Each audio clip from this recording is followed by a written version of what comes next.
At night, when the other engines are tucked away in their sheds, you can still hear the faraway call of an engine's whistle and the clickety-clack of train wheels turning. This is the sound of the mail train.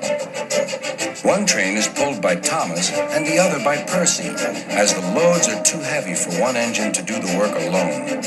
The mail is loaded into freight cars at the harbor, and the engines pull their trains through the silent stations, delivering their precious loads.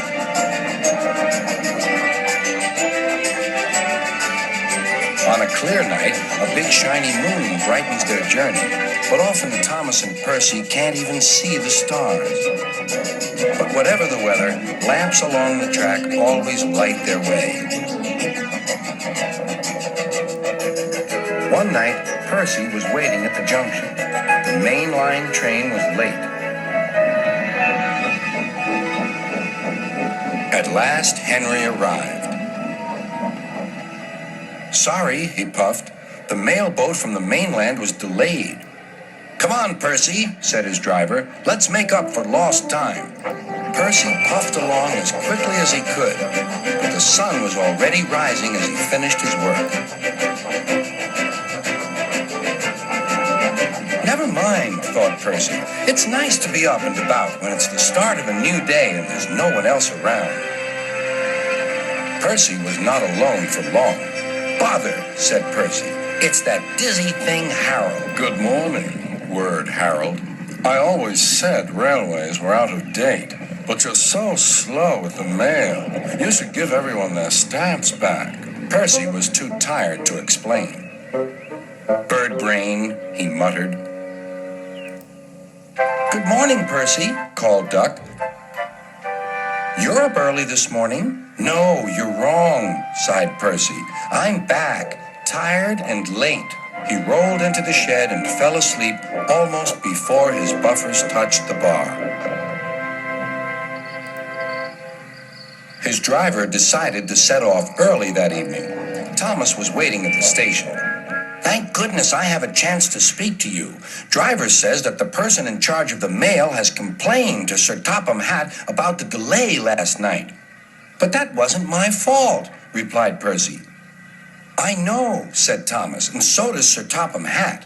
But this mail person wouldn't listen. Tonight we'll just have to be quicker than ever before." The engines were just leaving when they heard a familiar buzzing. "I say, you two, there's news flying about." "Where?"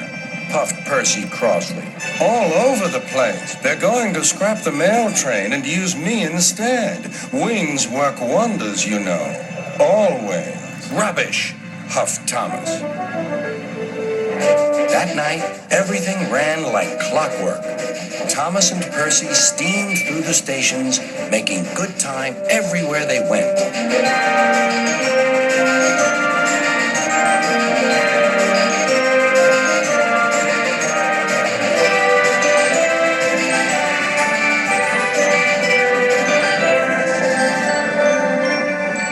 At a station, Thomas noticed a man looking cold and worried. He had missed his train home. "We can give you a ride," said Thomas's driver, "but it will be rather uncomfortable." "Thank you," said the man. "Anything's better than sitting here."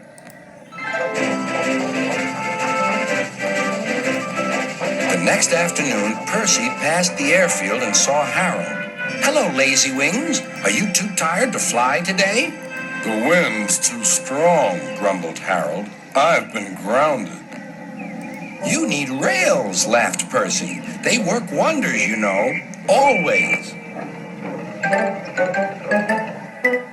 That night, Sir Topham Hatt showed the two engines a letter. It was from the man who missed his train. "He thinks you are both splendid, and everyone says that the mail train is the pride of the line."